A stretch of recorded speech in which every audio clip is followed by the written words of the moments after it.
This right here is the Anton Bauer Titon Base battery. It comes with 3 D-tap connectors, a 2 amp USB Type A port, a display showing the remaining capacity, a quick release plate on top, and 3 1/4-inch holes in the bottom. Before we start, I want to take a quick look at battery capacities. Professional batteries for filmmaking like this one or any V-mount or gold mount battery does not come with the capacity noted in milliamp hours as you know it from your phone, but in watt hours. And that's a good thing because watt hours are something you can actually compare. Milliamp hours in phones are hardly comparable since different companies use different voltages for the phones, and watt hours are calculated by milliamp hours and voltage. So in the worst case, your big 5000 milliamp hour phone will have a worse runtime than a phone with just 3000 milliamp hours. What counts as the watt hours is the capacity of your battery and power consumption of your device. Anyway, I don't want to get too technical at this point. This battery comes with a capacity of 68 watt hours, which isn't too much for professional grade batteries since V-mount and gold mount batteries are available from 90 up to 240 and more watt hours. That brings us directly to the point.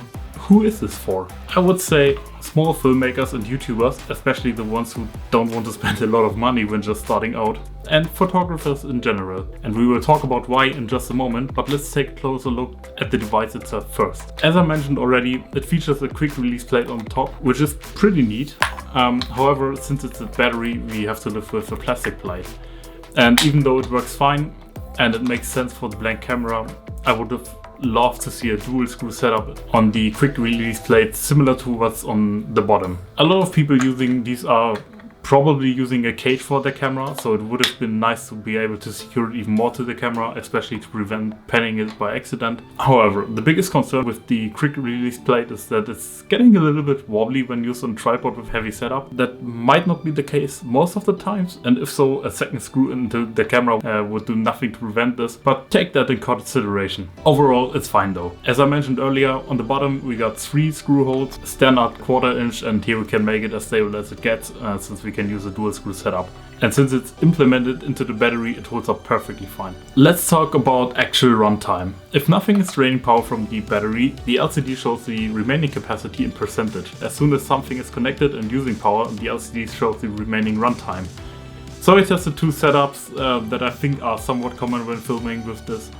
First, I was powering my A7S III and my Ninja 5 at the same time and let them roll continuously with the camera recording 4K 60p 422 10-bit internally at 600 megabit per second, and the Ninja 5 recording 4.2K 60p in ProRes RAW externally. The moment I turned on the device and started recording, the LCD showed me a runtime of 2 hours and 21 minutes. After 2 hours and 7 minutes my camera shut off and wasn't coming back on, and 6 minutes later the Ninja 5 followed. In that 6 minutes it was just showing the home screen, obviously was not able to record anymore. The second test setup was just powering the Ninja 5. Main reason for this is that the batteries needed for the Ninja 5 are big, somewhat heavy and not very long lasting. This battery right here only brings up to 50 minutes of recording. That's why I think the Titon Base is a good alternative right here. As I started, the LCD showed a runtime of 3 hours and 22 minutes. However, the real runtime was only about 3 hours and 7 minutes, which is still fine though. I was once again recording 4.2K 60p ProRes RAW and only stopped the recording for a brief moment while changing the battery of the camera. Charging of the battery takes about 3 to 4 hours if it's fully empty. So how does it compare to usual batteries? In my opinion, it's a nice alternative if you're shooting long films with the camera, using a recorder or creating a very long time lapse. As I mentioned earlier, the big normal battery I use for the Ninja 5 lasts about 50 minutes, and with this one I get more than 3 times as much runtime. That's a big plus for continuous shooting. Same with the camera connected as well. 2 hours runtime with recording on both devices is pretty neat. The big win, however, is when using it for photography, or more specifically time lapses. You can easily get 6 hours of runtime when filming, so taking photos should last you even longer, which should be enough for almost any of the time lapses you may shoot. Overall, one of the biggest wins is that you don't have to swap batteries as much, and if you need to, you can just unplug the old one and put the camera onto the new one with the quick release plate. Alright, before we talk about my final thoughts, let's talk price. The Titon Base comes in many different variations. You can buy it as a standalone, or what's probably more useful and what I did, you can get them with a dummy battery of your choice that is connected to the D-tap connector. Right now, in Germany, the battery itself without the dummy battery and without a charger is priced at around 230 euros, including taxes.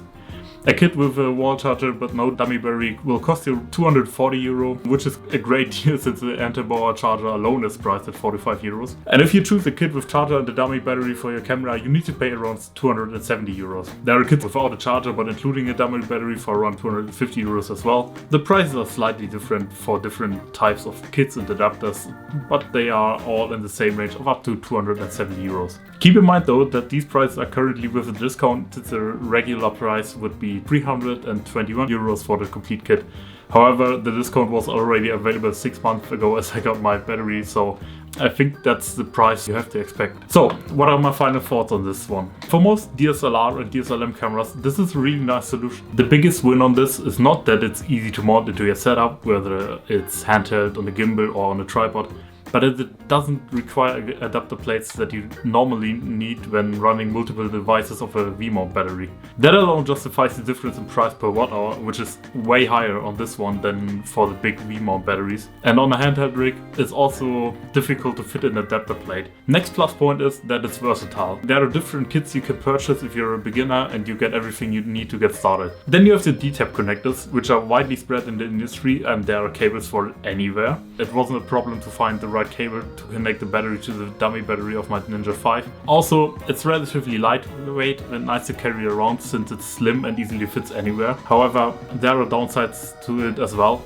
First of all, the single screw on the quick release plate, as I mentioned already, it is fine for the case it's most used, chucked under the camera when handheld or just on a tripod with a lightweight setup, but still. Double screw would have been so much nicer. Next up on the negative side is the LCD, for several reasons. First, it's not backlit, so when it's dark you probably have to get your phone out to see the remaining capacity. A very small button to turn and implement the backlight on for a few seconds would have been nice. Second, a second button for switching between remaining time and percentage would have been nice as well. As I tested, the remaining time is too much off of the real time, and it's just more precise to be able to see the percentages as well, in my opinion. And third, at some point the battery seems to go into a sleep mode where the LCD turns off, even though there is still power inside the battery. Generally, that's a nice feature. However, I was not able to wake up the battery again by plugging in my camera or recorder. I had to put the battery on the charger to wake it up. And the problem is, you might want to shoot something, check the battery and be like, ah nice, 50%, that's enough for the day. And when you arrive at your location, it could be that the battery has gone into sleep mode in the meantime and you can't wake it up. And this leads to the final and one of the biggest points of critique. Whatever Anton Bauer is doing, it's confusing. And don't get me wrong, professionals know what to expect and how things work, but this is not a product for professionals. This is a product for consumers, for people shooting as a hobby or just getting started with external batteries, people who have never seen a V-mount battery in their life. There's no real guide in any form for this battery, it just comes in its box with nothing more in it. There's no information on what to do if the battery is in sleep mode or in sleep mode at all. I just call it that way because I don't know better. What if you want to know if you're able to charge the battery through the wall charger at one D-tap connector while using the other two as an output? Well, good luck trying. No information on this whatsoever, so if you want to know, you have to try it. And finally, why do they call the connector P-tap? For everyone in the industry it's fine. For me it was an hour-long search trying to find P-tap cables, only to learn that P-tap is the same as D-tap, but Anton Bauer owns the name and therefore calls it P-tap, instead of D-tap like everyone else does. The product is consumer friendly, but the information around it is not. And yes, I messaged them through their contact form on their website and their email address directly, asking exactly these questions, only to receive nothing. No answer at all. This can happen, and I bet the mails just got lost in the chaos that a global pandemic causes in terms of home office and such, but it shouldn't happen. So, can I recommend this at all? Yes I can. Overall, it's a great solution and consumer friendly when you're starting to use external batteries. The flaws on the product itself are minor, but they could improve a lot to provide better background information on how to use this battery and customer service in general. So yeah, thanks so much for watching. If you got any questions or comments about this, feel free to put them down below. And next time, hopefully next week, we will finally take a look at SD cards for the Sony a7S III. What are your options, what do you need, and what to avoid when buying SD cards? So yeah. This was Tom, and I'll see you in the next one.